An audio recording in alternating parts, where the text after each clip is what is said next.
আসলে আমাদের হাফেজ শাওন আব্দুল মজিদ খান শাওন ভাই এত চমৎকার আলোচনা করেছেন।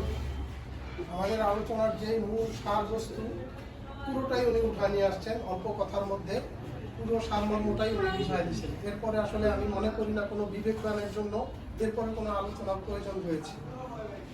অত্যন্ত সুন্দরভাবে উনি পুরো বিষয়টা উপস্থাপন করেছেন, ওনাকে ধন্যবাদ জানাই। আপনারা যারা কষ্ট করে এখানে উপস্থিত হয়েছেন, আমরা ব্যবসা বাণিজ্য চাকরি বাকরি নিয়ে টিকিট করে থাকি, কিছুটা সময় দিনের জন্য আমরা রক্ত করতে পারছি, এই জন্য শুকরিয়া বলি আলহামদুলিল্লাহ। দেখেন ছোট একটা উদাহরণ দেই।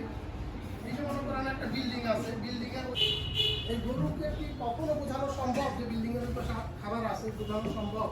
মনে করেন নবী রাসূলরা পর্যন্ত আয়েশা বুঝাইলো যে এই গরু বিল্ডিং এর ওই পাশে খাবার আছে, ওই পাশে যায় ভালো খাবার। গরুকে আল্লাহ তাআলা ওই জ্ঞান দেয় না যে বিল্ডিং এর ওই পাশে, অর্থাৎ অদৃশ্য জিনিস যেটা দেখা যায় না সেটার উপর বিশ্বাস স্থাপন করার শক্তি কোনো পশুর নাই।